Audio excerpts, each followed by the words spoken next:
የአሜሪካ ሳይንቲስቶች ያለ ኤሌክትሪክ ኃይል በስፕሪንግ ብቻ የሚሰራ ኮምፒውተር መስራታቸው ተነገረ። ሰላም ተመልካቾቻችን፣ በምን አዲስ በሳይበር ሰዓታችን ላይ ነው የምንገኘው። በዓለም ዙሪያ የተሰሙ አዳዲስ የሳይበርና የቴክኖሎጂ መረጃዎችን ይዘን ቀርበናል። እንደተለመደው ሁሉ ቆይታችሁን ከኛ ጋር እንድታደርጉ በአክብሮት እንጋብዛለን።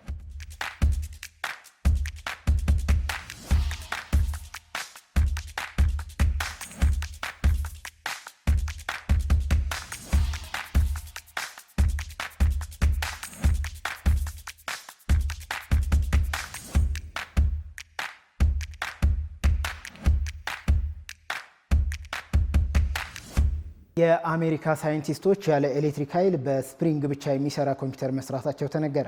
ይህ አዲስ ግኝት ያለምንም ውጫዊ የኤሌክትሪክ ኃይል መረጃን የማቀናበርና የማስታወስ ስራን ማከናወን የሚያስችል መሆኑ ተነግሯል። ይህ አዲስ ምርምር የተጀመረው ቁሳቁሶች ስላላቸው አካላዊ የማስታወስ ችሎታ ካለ ምልከታ በመነሳት መሆኑን ተመራማሪዎች ገልጸዋል። እንደ ላስቲክ ያሉ ነገሮች ከተለጠጡ በኋላ ወደ ቀድሞ ቅርጻቸው የመመለስ ብቃት እንዳላቸው ከመመልከት በመነሳት ሳይንቲስቶች ይህንኑ የተፈጥሮ ባህሪ በመጠቀም መረጃን ማቀናበር እንደሚቻል አረጋግጠዋል። ተመራማሪዎቹ በብረት ዘንጎችና በስፕሪንጉ ውጥረት ላይ የተመሰረቱ 3 አይነት ሲስተሞችን የገነቡ ሲሆን እነዚህም ሲስተሞች አካላዊ እንቅስቃሴን የመቁጠር፣ የጎደሎና የጥንድ ቁጥሮችን ልዩነት የመለየት ብሎም የተጫነባቸውን የኃይል መጠን የማስታወስ ተግባራትን እንደሚያከናውኑ መለየት ችለዋል። ይህ ግኝት የሰው ልጅ የፈጠራ እይታ ወደ ኋላ የሚመልስ ቢመስልም ትልቅ ተስፋ ያለው መሆኑ ተገልጿል።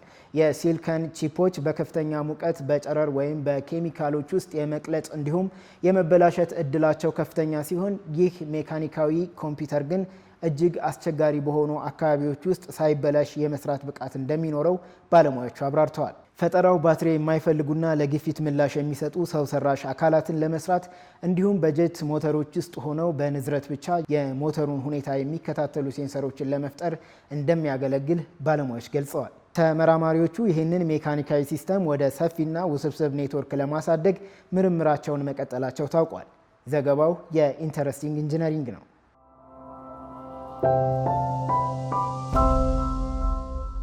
ወደ ቀጣዩ መረጃችን ስናመራ ከ1 ቢሊዮን በላይ የሚሆኑ የአንድሮይድ ስልክ ተጠቃሚዎች በአፋጣኝ አፕዴት እንዲያደርጉ ተጠየቀ።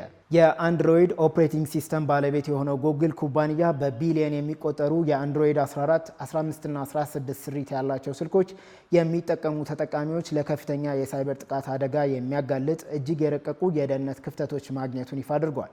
የአንድሮይድ ደህንነት ማረጋገጫ እንዳረጋገጠው በሲስተም ፍሬምወርክ ላይ የተገኘው አደገኛ ክፍተት እጅግ አስጊ መሆኑ ታውቋል። ይህንን የደህንነት ክፍተት ልዩ የሚያደርገው ጥቃት አድራሾች ምንም አይነት የተጠቃሚውን ፍቃድ ወይም አክቲቪቲ ሳይጠብቁ በቀጥታ ጥቃት እንዲሰነዝሩ የሚያስችል መሆኑ ነው ተብሏል። የሳይበር ጥቃት አድራሾች ይህንን ክፍተት በመጠቀም ስልኩ ለጊዜውም አገልግሎት እንዳይሰጥ ወይም እንዲዘጋ ማድረግ እንደሚችሉ የደህንነት ተመራማሪዎች አስረድተዋል። የሳይበር ደህንነት ባለሙያዎች እንደገለጹት ክፍተቱ የተገኘው የአንድሮይድ መተግበሪያዎች ግንባታ መሰረት የሆነው ፍሬምወርክ ላይ መሆኑ አደጋውን የጎላ ያደርገዋል ብለዋል። በዚህ ክፍተት ተጠቃሚዎች ለጥቃት ሰለባ ከሆኑ ስልኩን ደጋግሞ ሃርድ ሪሴት በማድረግ የማይጠቅም ሊያደርገው እንደሚችል ተነግሯል። ጉግል በበኩሉ ለክፍተቱ ማስተካከያ ወይም ፓች ማዘጋጀቱን ገልጾ ተጠቃሚዎች የደህንነት ስጋቱን ለመቀነስ ያለምንም መዘግየት ወደ ሴቲንግ ከዚያም ወደ ሲስተም ብሎም ሲስተም አፕዴት በመግባት በአፋጣኝ ስልካቸውን እንዲያዘምኑ አሳስቧል። በተለይም ድርጅቶች ሰራተኞቻቸው የሚጠቀሙባቸውን ስልኮች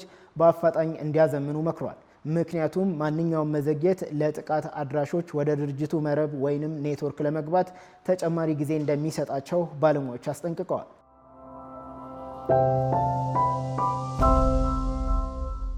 ወደ መጨረሻው መረጃችን ስናመራ ማይክሮሶፍት በርከት ያሉ አስቸኳይ የደህንነት ክፍተቶች መሙያ ፓቾችን ማቅረቡ ተሰማ። ማይክሮሶፍት ኩባንያ 167 የደህንነት ክፍተቶችንና 2 አደገኛ የዜሮ ዴይ ጥቃቶችን መመከት የሚያስችል ፓቾችን ማቅረቡን አሳወቀ።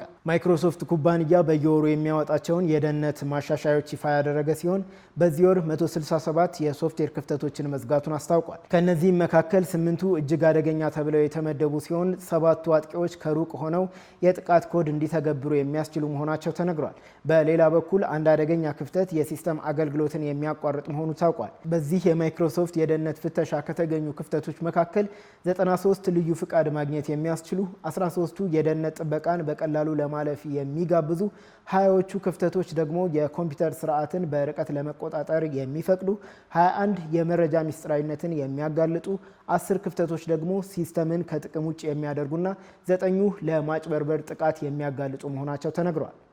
ከማይክሮሶፍት በተጨማሪ ጉግል በማይክሮሶፍት ኢጅ የመረጃ ብራውዘር ላይ የሚገኙ 80 ክፍተቶችን መሙላቱን አሳውቋል። ይህ በእንዲህ እንዳለ ከሁለት የዜሮ ዴይ ክፍተቶች መካከል አንዱ በጥቃት አድራሾች እጅ የወደቀ ሲሆን ሁለተኛው ለሕዝብ ይፋ መሆኑ ታውቋል። በአጥቂዎች እጅ ወድቆ የሚገኘው በፓወርፖይንት ሰርቨር ላይ የሚገኝ ክፍተት መሆኑ የታወቀ ሲሆን ሁለተኛው ክፍተት በማይክሮሶፍት ዲፌንደር ላይ ያለ መሆኑ ተነግሯል። በመሆኑም እነዚህን አደገኛ ክፍተቶች ለመሙላት የተለቀቁ ማዘመኛዎችን በአፋጣኝ ተጠቃሚዎች እንዲጠቀሙባቸው ተጠቁሟል።